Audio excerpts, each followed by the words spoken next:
Un saludo. Soy Vicente Manzana Rondo y este es el segundo vídeo del curso Noticias Falsas, la batalla por tu mente. Como sabéis, este curso aborda la comprensión de las noticias falsas a través de 5 dimensiones: informativa, legal, política, tecnomercantil y psicológica. Vamos a tratar ahora la dimensión informativa, que dividimos en 2 momentos. Por un lado, la exposición de los conceptos básicos. Por otro, las propuestas de solución que se están planteando.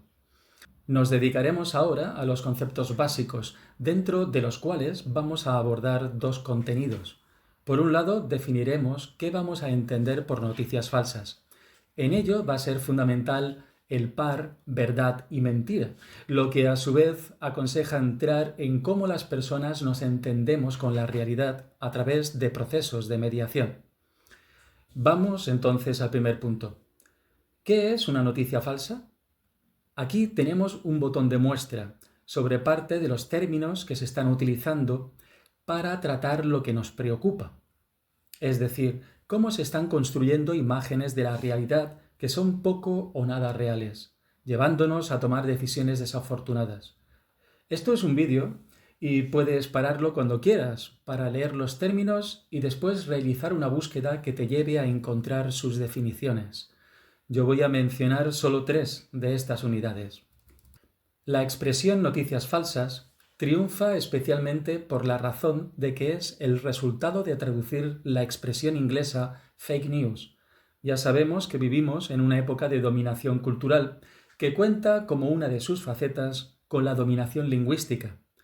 No es nuestro tema y no me detendré en ello. Lo relevante es que no existe una razón de peso para preferir noticia falsa a otras alternativas, salvo por el hecho de que, debido a esa dominación cultural, se ha convertido en el término más familiar. Lo escogimos para el curso con el objetivo de comunicarnos con un amplio público. No obstante, espero que en nuestros debates seamos capaces de consensuar un término que no solo sea más preciso, sino que nos permita seguir comunicándonos con la ciudadanía con aspiraciones de éxito.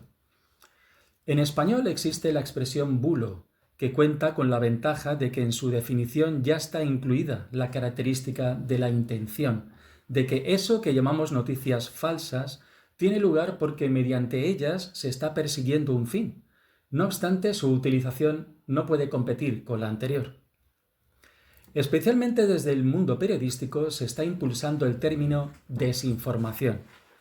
Evita la utilización del sustantivo noticia y amplía el significado, incluyendo más posibilidades. En mi experiencia impartiendo charlas sobre el tema, observo que el público recibe el término sin emoción alguna, reaccionando de forma muy diferente que ante la expresión noticia falsa. Así pues, nos quedaremos con esta última, al menos para el contexto del curso, y la vamos a definir mediante 5 afirmaciones. En primer lugar, es una noticia. Lo es no en el sentido de que necesariamente sea veraz o esté compuesta únicamente por hechos. Es una noticia en el sentido de que transmite una supuesta ocurrencia hacia un público que la desconocía. Pero es falsa. Y en esto no nos vamos a detener ahora, sino unos minutos después, ya que el asunto no puede quedar resuelto con simplicidad, enfrentando verdad y mentira como si fuera algo que no admite discusión. Y es falsa no por accidente o error, sino porque existe una intención. Hay un motivo. Las noticias falsas se construyen con el fin de conseguir algo, un efecto que tiene lugar a partir de la reacción de las personas ante ella. La reacción más inmediata es la estimulación de emociones. Una noticia falsa genera en primer lugar un impacto emocional. Y no se trata de una emoción cualquiera, sino negativa. Veremos esto con más detenimiento cuando abordemos la dimensión psicológica. Entrando solo superficialmente, imaginemos cómo podríamos conseguir que una persona desconocida reaccionara a algo que le decimos.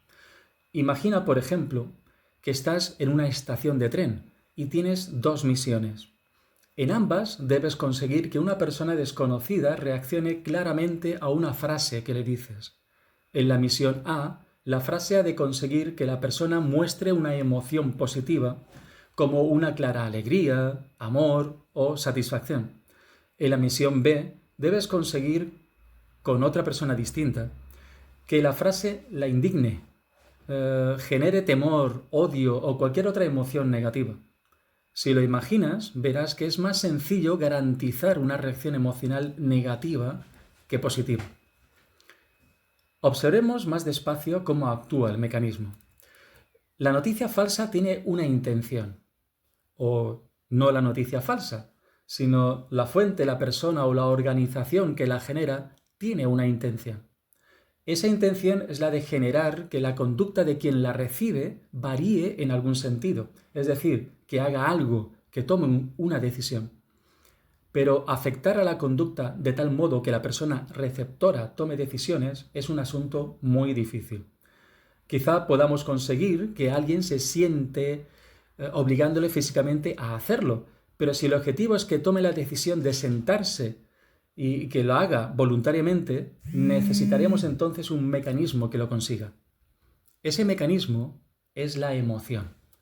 Así pues, la noticia falsa actúa activando emociones no como un fin en sí mismo, sino como un medio relativamente sencillo de provocar decisiones o modificaciones de la conducta. Como he anunciado, nos ocuparemos de esto más despacio en otra sesión. Ahora nos queda el último de los 5 elementos. Las noticias falsas no trabajan solas, van en paquete, actúan en grupo. Uno de los mecanismos efectivos fundamentales de la desinformación es el goteo constante, la acción repetitiva de varias unidades de noticias falsas que cuentan con la misma intención de variar el comportamiento en la misma dirección. Imaginemos una noticia sobre un payaso con pistola fotografiado en Barcelona. Podría interpretarse como una curiosidad, pero si al día siguiente aparece una foto de otro payaso armado, esta vez en Sevilla, el asunto comienza a despertar alerta. Ante la tercera foto de algo similar en Madrid, por ejemplo, podemos comenzar a imaginar que el miedo se hace colectivo en algunos grupos. Estamos llamando noticia falsa no a cualquier información engañosa, sino a aquella que tiene la intención de serlo para conseguir algo mediante las emociones, actuando junto con otras.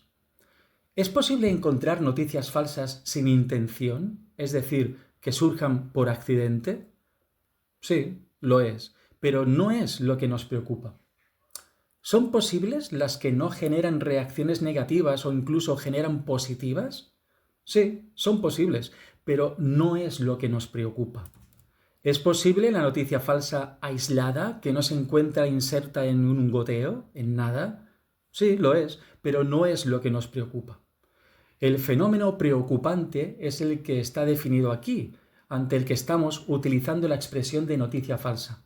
Podemos discutir el término e incluso escoger otro. Lo que nos ocupa no es el título, sino el contenido. Son esas características juntas las que están provocando el daño que nos ha llevado al punto de querer saber más sobre cómo funcionan y colaborar en solucionarlas. Vamos a ocuparnos ahora de la característica central, la falsedad. Para calentar motores, veamos esta posible noticia sobre la necesidad de subir el precio del aceite de oliva.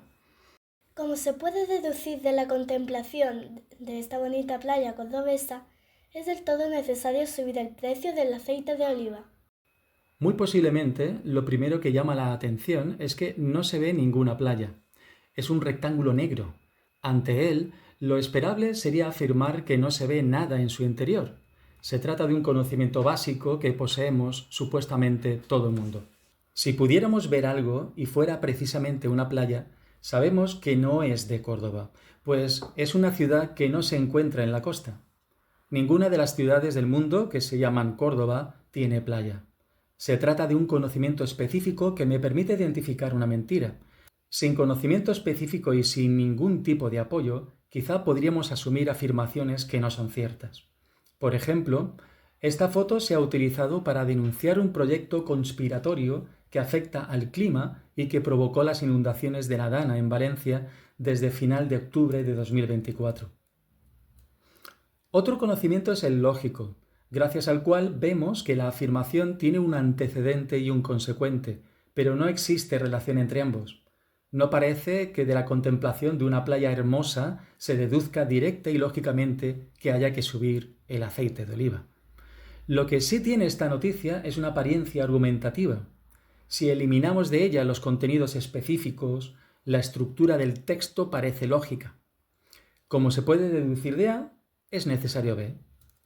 A veces basta con la apariencia de lógica para conectar con personas al otro lado. Esto ocurre cuando la supuesta consecuencia es deseable o resulta coherente con lo que piensa quien lo recibe. Esto lo abordaremos en otra sesión. Lo importante ahora es observar que estamos ante un caso demasiado simple. Es cierto que muchas noticias falsas tienen su fuerza en el mismo recurso, pero no son tan fáciles como esta. La falsedad de esta noticia es sencilla incluso desde un esquema que vamos a intentar superar. Si partimos que las informaciones pueden ser o claramente verdad o claramente mentira y que hay solo dos compartimentos, además nada confusos, entonces solo podremos reconocer la falsedad en noticias como la que acabamos de comentar. La realidad, como suele ocurrir, es más compleja. Y lo es, entre otros motivos, porque el propio concepto realidad es discutible, especialmente cuando entendemos cómo la conocemos o cómo nos hacemos una idea sobre ella. Por lo general, tendemos a pensar que lo que sabemos del mundo lo aprendemos porque lo vemos, lo escuchamos, lo tocamos o tenemos alguna experiencia directa sobre él. Pero lo cierto es que las experiencias directas son anecdóticas en comparación con el principal procedimiento para saber del mundo, que es la mediación. Un bebé aprende buena parte de lo que sabe sobre el mundo y su propio cuerpo gracias a un contacto directo con la realidad. Por ejemplo, aprende que puede mover a voluntad eso que está ante sus ojos, que reconocerá como su propio brazo. Conforme crecemos, el contacto directo va perdiendo progresivamente importancia a favor de la mediación, es decir, a favor de mecanismos que digieren el mundo para que podamos construir una imagen de él. Las personas podemos hablar sobre países del mundo donde nunca hemos estado, conversar sobre personajes que jamás han existido, o amar y odiar a personas que nuestros ojos no han tenido delante. Así pues, eso a lo que llamamos realidad es algo que defendemos gracias a lo que nos ha llegado sin ningún contacto directo. Voy a presentar algunos rasgos de esas mediaciones mediante 4 afirmaciones que he procurado sean contundentes. La primera de ellas es esta. La conceptualización es lógica.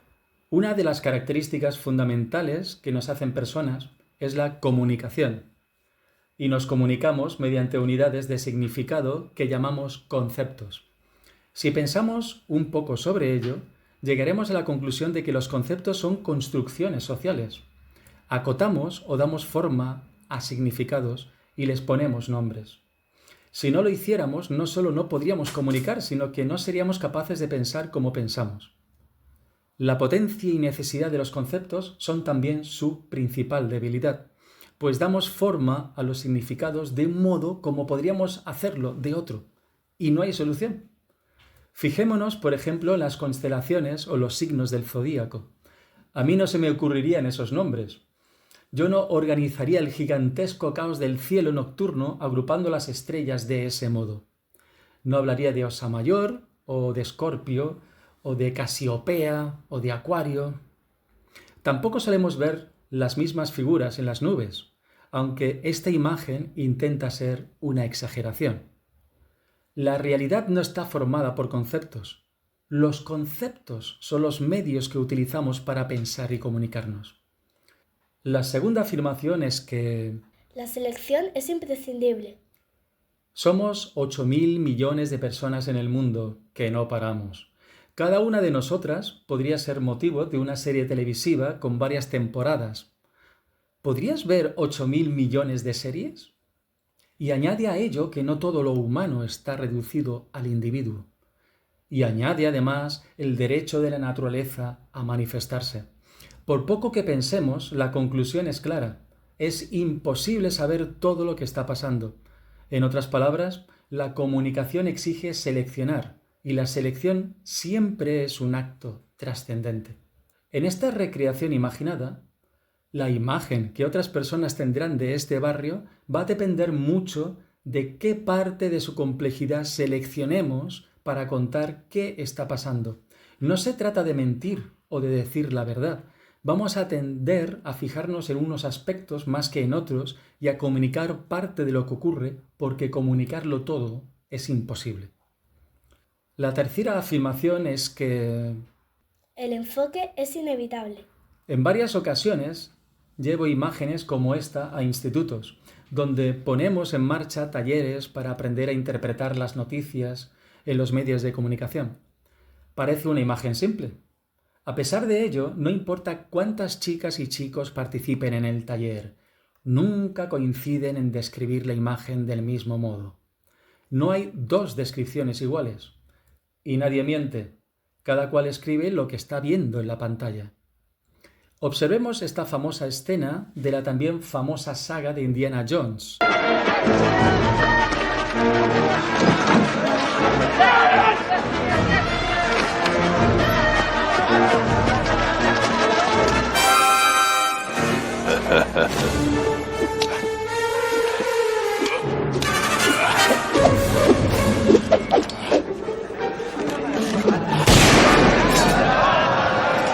Cuando el público la ve, se ríe, y lo hace porque observa la escena desde el marco o enfoque en el que nos sitúa la película.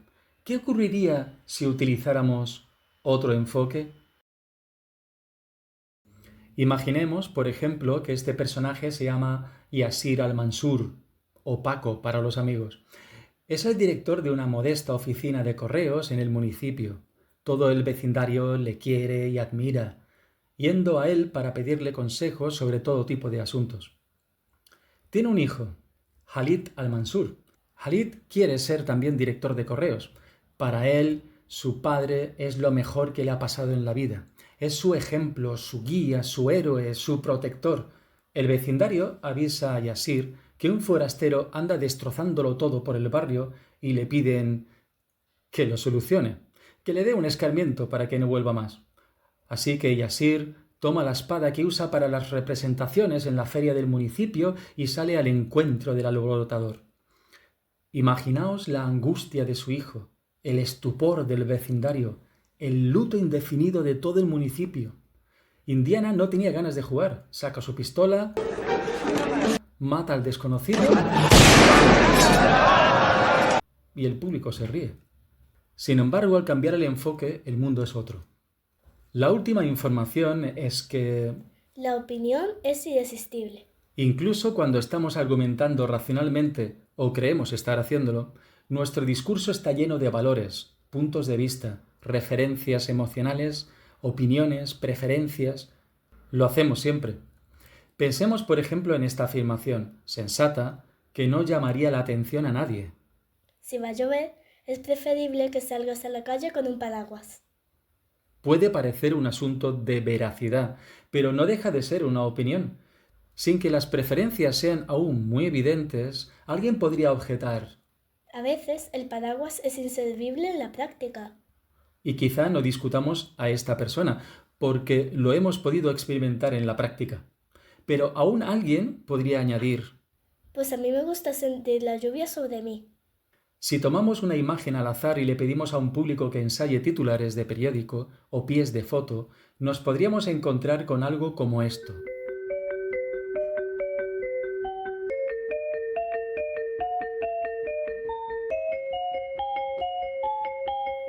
En ningún caso diríamos que se trata de mentiras, pero quizá ninguno de estos asertos coincida con eso que yo diría o escribiría para expresar algo de la imagen.